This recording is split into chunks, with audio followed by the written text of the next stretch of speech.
We're Ash and Stacey. Join us as we travel full-time in our self-built Overland truck. Right, welcome back to the channel. This week we've had a few people ask that, to have a bit more of a look around the truck. So we've decided we'll give you a good tour inside and out and show you what we're currently calling our home. Right, so this is our truck. This is a 2011 MAN HX60.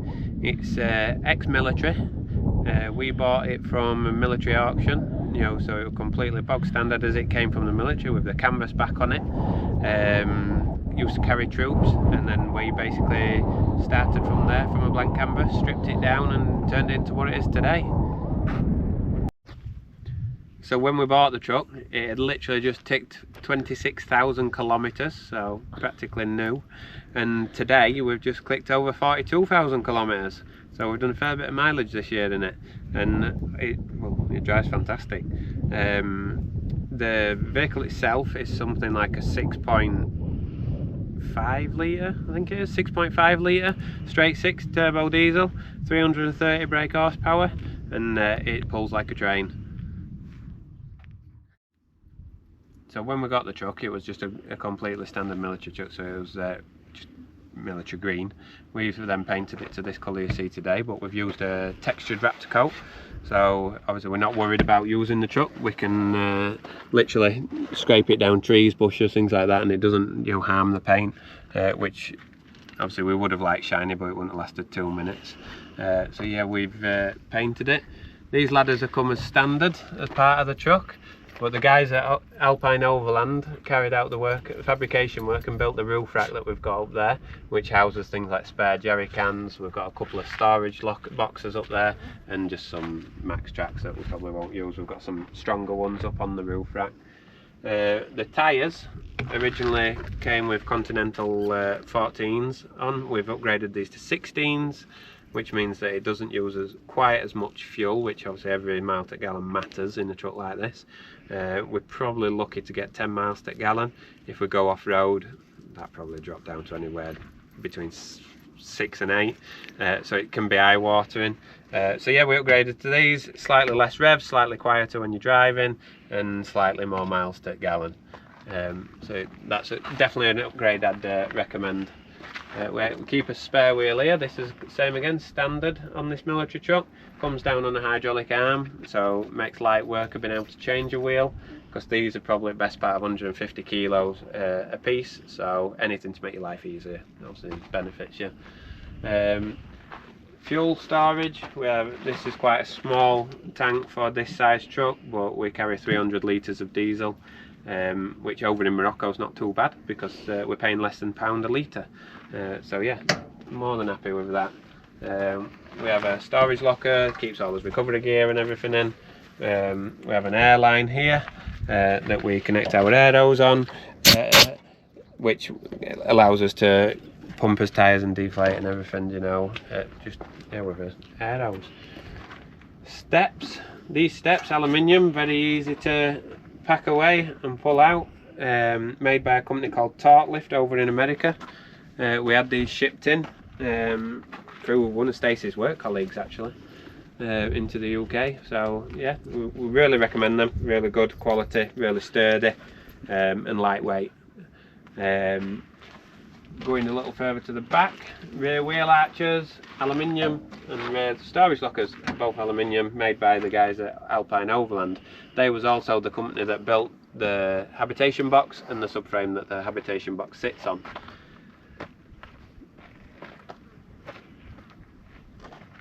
We have a 3.5 metre, yes, I think it's 3.5 metre fuel awning.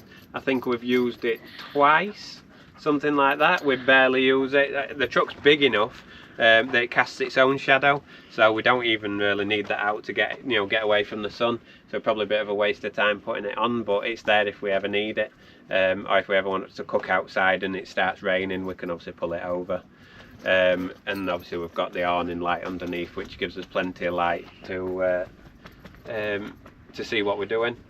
We've got garage door. In here, this gives you storage under the bed. That's where I keep all his tools and basically outdoor equipment, garage essential stuff there. So with this truck, we got Alpine Overland to build as a rear motorcycle carrier. As you can see, we've got Stacey's monkey bike on back for this trip, which she's not really using it. So I think when we pop back to the UK next, we're going to put this into storage, and we're going to get a better bike that'll suit a pair of us for, you know, for whilst we're on the road. But yeah, this works on a winch system. So we've got a winch fitted inside the subframe, and basically that lifts and lowers the bike up and down to make it a lot easier for getting on and off.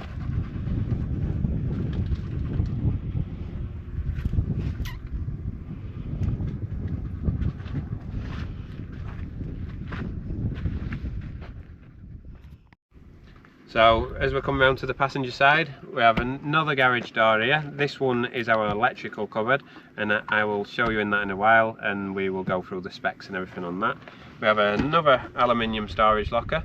This keeps us outdoor chairs, outdoor table, basically things like that.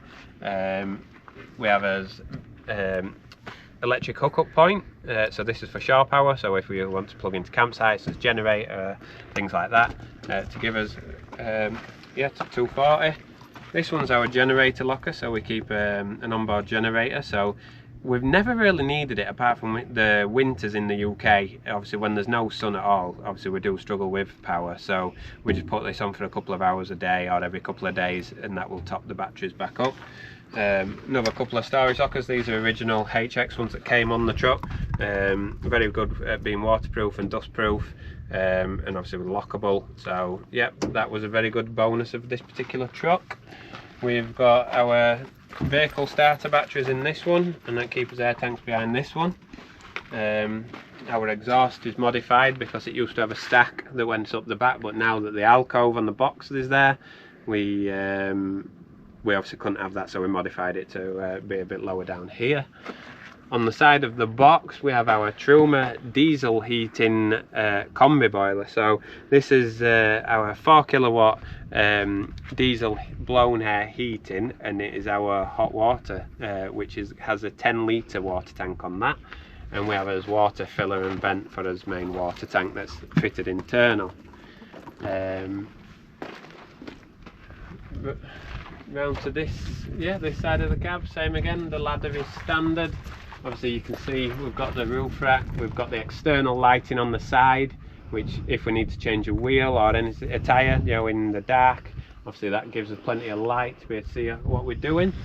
We have heated mirrors, we have light bars up at the top, we have extra lights down at the bottom, so it's like daylight, you know, whenever we're driving in the dark. Yeah, that's about it, I think, for the external. So inside the cockpit in the cab, this is probably the best truck I've driven to date. It is just pretty much like driving a car inside, you know, for how easy it is. We've got an automated manual gearbox, so there's no clutch. It is like driving an automatic, but it takes the same time to change gears what a manual would do. So there's no rush in it, it takes its time, it does what it wants to do. But once you get used to the way and what the system is, it's actually really nice to drive. So we have 3 different modes. We've got drive, we've got off-road drive, and we've got drive manoeuvre. So obviously that's just a very slow walking pace speed, and we've also got reverse and reverse manoeuvre, so you can reverse at a very controlled slow speed. We also have a high and low ratio gearbox, so we can knock it right down, and we also have a manual override, so we can basically choose the gears as and when we need to for when we're off-roading, so we can make sure it stays in the gear that you need and doesn't change before you want it to change. Yeah, obviously it's a very nice place. We've got triple diff locks, so front, centre, rear diff locks, so obviously it pretty much go anywhere, you know, up to press. It's been been performing very well and literally surprising us at what it can do. We've been through pretty much every terrain you can think of, and up to press it just wants to go, you know. So yeah, we're very happy with how it's performing. We've fitted a doubled in stereo, so that runs as reversing camera at top of the bike rack. We have that running all the time just as like a rear view camera. That works very well. We've got an auxiliary control panel here, so this controls all his lights on his roof rack, lights in his bumpers, his stereo, and we've got a few spare ones for, you know, things in the future. We've fitted a CB radio in the dash, so if we're ever travelling in convoy, got friends, you know, things with us, and they've got one, it's just dead easy to talk to, so that obviously if we have any issues up ahead, we can keep in touch. The biggest benefit of a HX is got to be this, which is the air conditioning system. This complete unit up on the roof, if anything, is far too powerful for the size of the truck, but when in the summer when we was travelling in 40+ degree heat, it was worth its weight in gold. Because we travel with Dave usually sits here in between us, so we usually put his bed here, and it works fantastic. It keeps him dead cool, he travels better, and yeah, it just makes the journey so much more bearable. So these buttons here, we have heated mirrors. We also have a switch for a preheated coolant heater, so it's an Eberspacher coolant heater, so we click that on if we're ever in cold temperatures, and that will preheat all the engine coolant, so you're not starting obviously a flat cold engine, and also things like your blowers will start coming through warm straight away. We've got a cool box fitted permanently, so this is good for having sandwiches, drinks, things like that, so that we don't have to stop regular when we're on a long drive. We can just literally pop in there and get everything we need to stay hydrated. We've also fitted this to the back wall, which is just extra storage for all the little bits like chargers, documents, you know, things like that. And we've also built in this shelf up here that we just keep things like waterproof coats and a couple of other bits and pieces. And then above Stacey's head, we have got the gun hatch, so that is obviously what the military would have used to stand up and out of, and obviously look ahead and potentially shoot out if they need to. So that's also a nice little handy thing to have in the, you know, in the warm weather.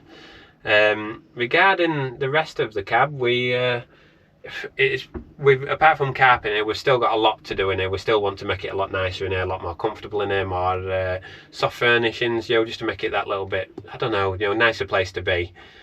We've fitted some USB-C charging sockets just for charging his phones. We run as Garmin Overland navigation system. We also have as Garmin InReach Mini 2, which obviously can, if we ever got somewhere stuck remote and we really needed help, we can obviously use the SOS button on that, and so we will be able to get help no matter where we are in the world.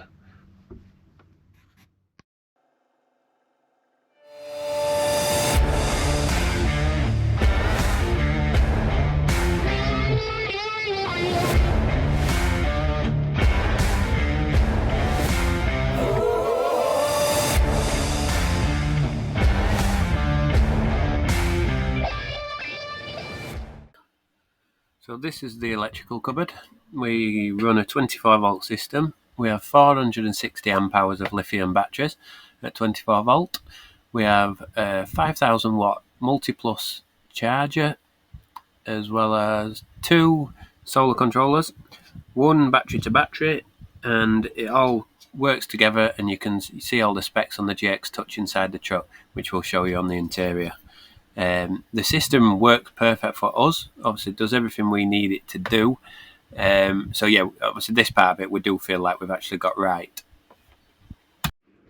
Right, so now we are on the inside of the box. So I'm currently sat at the front of the box. This is the alcove that you see on the outside, so we've panelled it off, and this is just one giant storage cupboard. We use this for storage boxes, and usually the clothes and things that we're not wearing that aren't in his main wardrobe, we're storing here out of way, along with a few other bits that we don't use on a regular basis. So we opted for a really good sized seating area because if it's ever raining or you have a fair few days of rain, we can get chilled out and you're not having to get in bed or anything like that. You can actually get up. We've got a nice good sized table to eat at, we've got a good table to be able to work at, so it gives us plenty of options, you know, obviously to be in here and be comfortable at the same time. We've had this seating has been carried out by a friend of ours, Dave. He's got his own company in Sheffield, DCP Custom Interiors.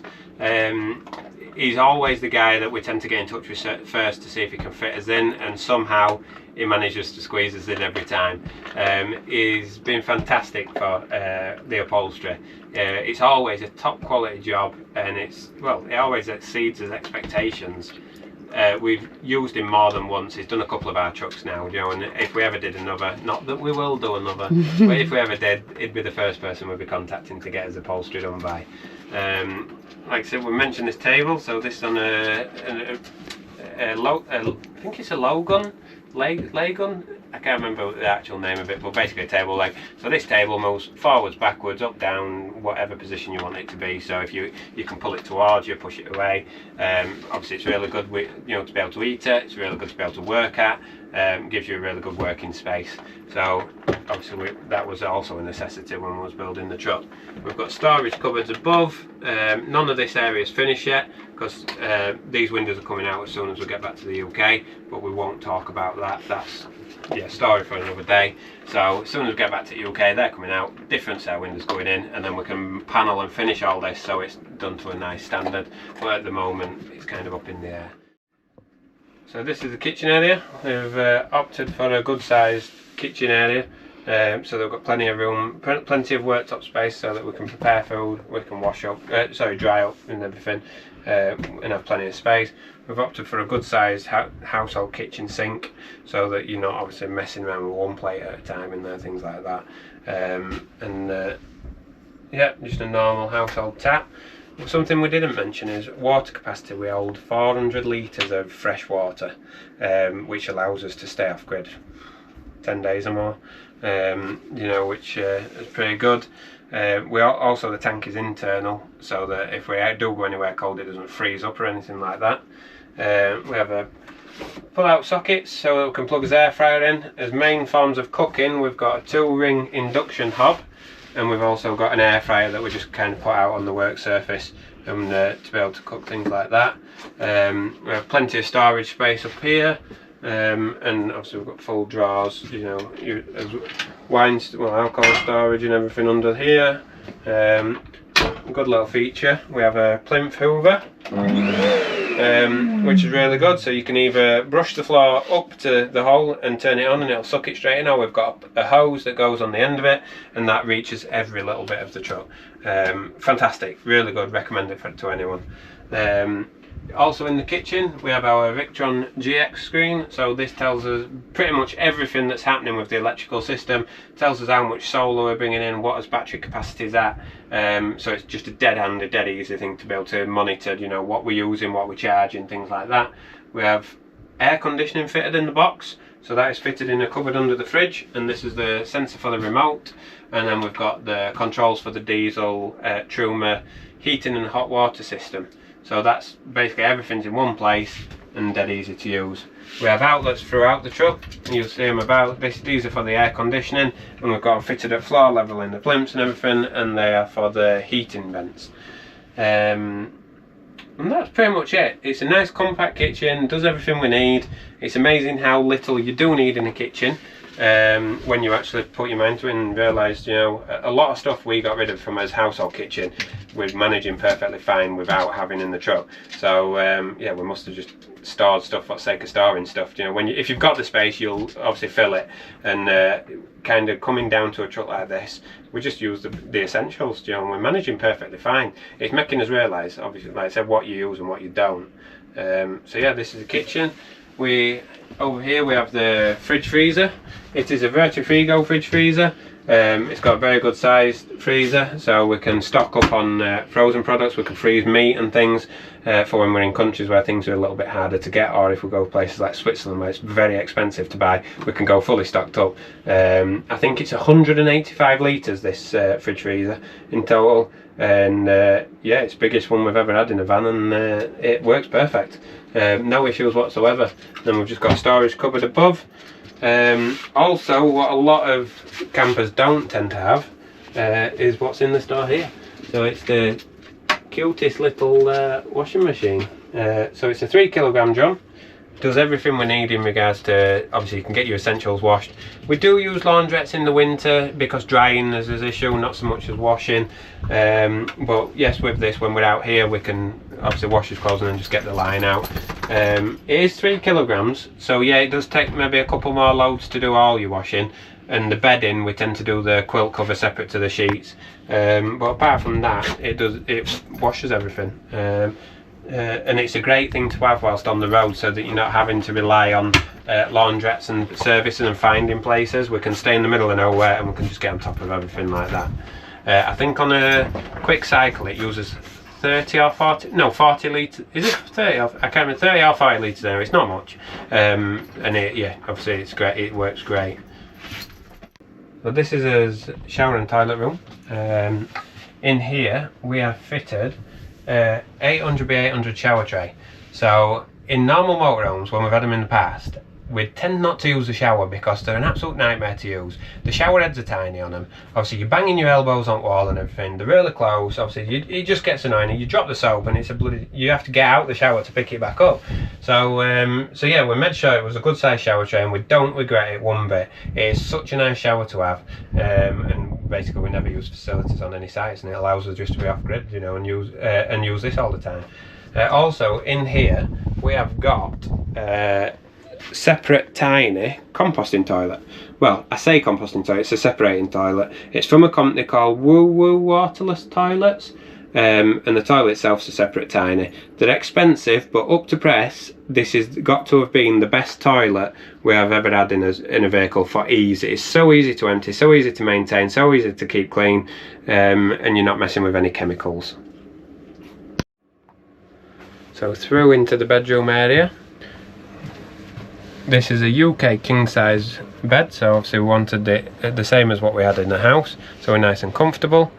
We've opted for a 32-inch TV at the end of the bed, so we can keep on top of all his favourite programmes and shows. And then we've got a wardrobe on each side, one for me, one for Stacey, which keeps his everyday clothes in.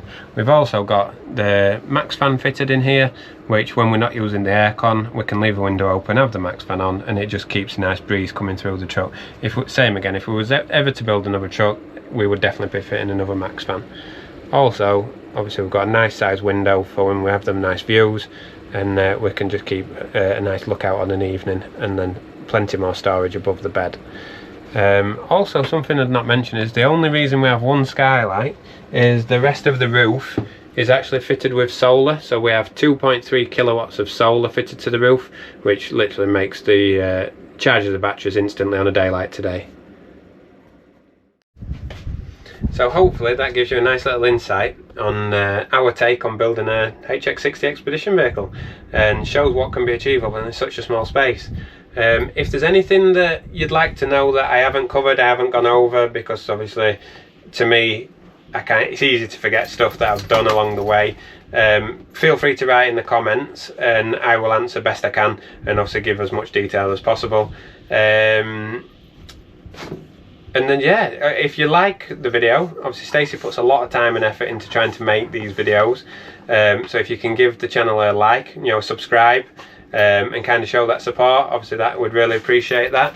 Also, we haven't ever got around to naming the truck, so if you can come up with any names, also try and write them in the comments, and we'll hopefully pick one at random and we'll actually be able to name her. I think it's a she, so yeah, let's go with that. Let's look for some names, and then yeah, hopefully we'll be able to find a name for her. But yeah, thanks for watching, and we'll see you next time.